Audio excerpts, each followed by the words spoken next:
Encountering the "Your SIM is not supported" error during a Straight Talk eSIM transfer is a common issue, especially when switching devices or plans. This error typically arises due to carrier restrictions, device incompatibility, or software limitations. Straight Talk, as a Verizon MVNO, is subject to Verizon's eSIM policies, which can cause compatibility checks to fail. It's more likely to occur when transferring from physical SIMs to eSIMs or between different devices.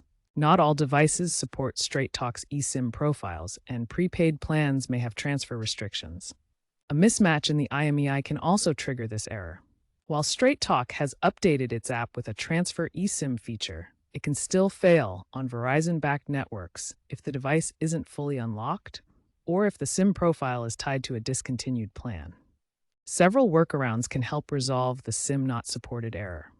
First, ensure both your device's OS, like iOS 18 or Android 15, and the Straight Talk app version 5.2 Plus are up to date to patch any bugs. Restart your device, as this can often clear temporary glitches. You can also try manually activating the eSIM by deleting the failed profile and re-adding it via the app. Alternatively, use a temporary physical SIM to bridge the transfer.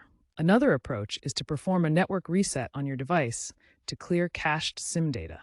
If these steps fail, contact Straight Talk customer service via chat or phone for manual activation of your eSIM. Some users have found success using a VPN to reset network settings. Remember that while third-party eSIM transfer apps exist, exercise caution to avoid unauthorized hacks. If problems persist, a custom QR code from Straight Talk support can sometimes resolve the issue after they verify your account details. In 2026, Straight Talk plans to integrate with Verizon's eSIM Everywhere initiative, potentially eliminating these transfer issues through automated compatibility checks.